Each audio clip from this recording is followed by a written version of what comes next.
Et pour célébrer le 90e anniversaire de Farouk Choucha, on a le plaisir d'accueillir au bout du fil Cherif Choubachi, qui est écrivain et journaliste. Bonjour. Bonjour. Alors, chaque poète ou intellectuel laisse sa propre empreinte sur la vie littéraire. Quelle serait, selon vous, l'empreinte de Farouk Choucha sur la vie littéraire des 20e et 21e siècles? Écoutez, si on voudrait résumer la vie, l'œuvre, la mission de Farouk Choucha, l'itinéraire de Farouk Choucha, on dirait que c'est un amoureux de la langue arabe. On pourrait le résumer en disant que c'est un amoureux de la langue arabe. En effet, il a consacré sa vie à défendre cette langue, à la promouvoir, à l'embellir, à essayer de l'enrichir, et il a aidé et soutenu des millions d'auditeurs grâce notamment à son programme L'Oraton al-Gamila, c'est-à-dire en français notre belle langue. Oui. Farouk Choucha était un grand poète. Il a essayé de réformer ou d'avoir un accès facile, plus facile à la langue arabe. Mhm. Il est certainement un des promoteurs avec son épouse, Madame Hala El Hadidi, qui est une grande dame de la radio et des médias. Ils ont constitué un couple qui a joué un rôle important dans l'accès à la langue arabe à des millions de jeunes et de moins jeunes. Cette langue qui est, à mon avis, une langue difficile, dont la grammaire est compliquée, mais Farouk Choucha a joué un rôle extrêmement important durant les 50 dernières années pour que cette langue soit plus accessible au grand public. Vous l'avez connu personnellement. Parlez-nous de Choucha, qui n'est pas très connu pour tout le monde. Aussi, pour résumer, je vous ai résumé son itinéraire et sa vie professionnelle, en disant que c'est un amoureux de la langue arabe. Oui. Pour résumer sa vie personnelle et son empreinte personnelle, je dirais que c'était un gentleman, un vrai gentleman, dans le sens le plus positif du terme, poli, courtois, affable, et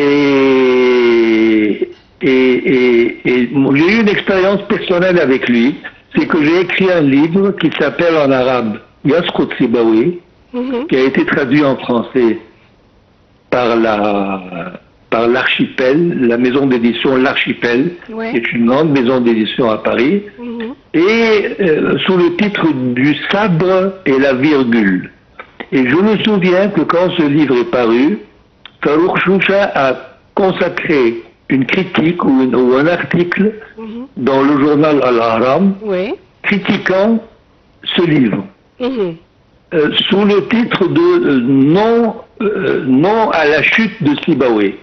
Même le titre vous prouve combien c'est un être délicat qui était contre mes thèses, qui était contre ce que je disais, Oui. mais il avait des arguments solides, il avait des arguments judicieux, et il est le ton courtois et poli et délicat qu'il a utilisé m'a beaucoup touché.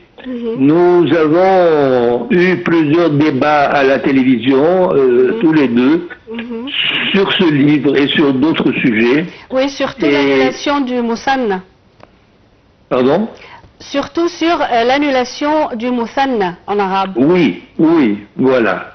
Qui n'existe dans aucune langue au monde actuellement.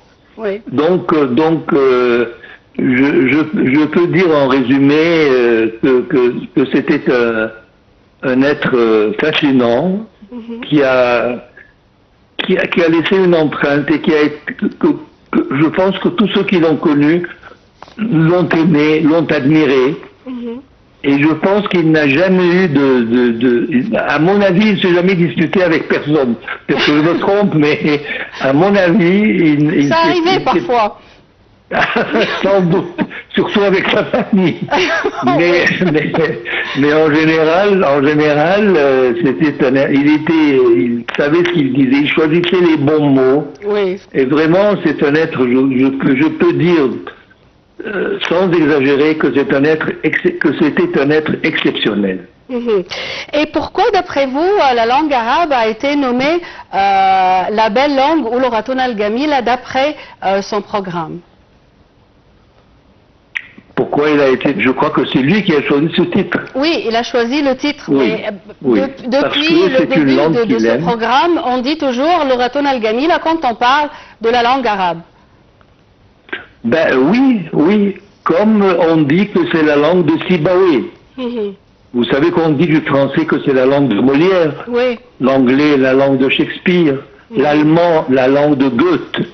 Et ceux qui connaissent bien l'arabe, il y a beaucoup de personnes qui appellent la langue, qui appellent la langue arabe la langue de Sibawayh, l'orat Sibawayh.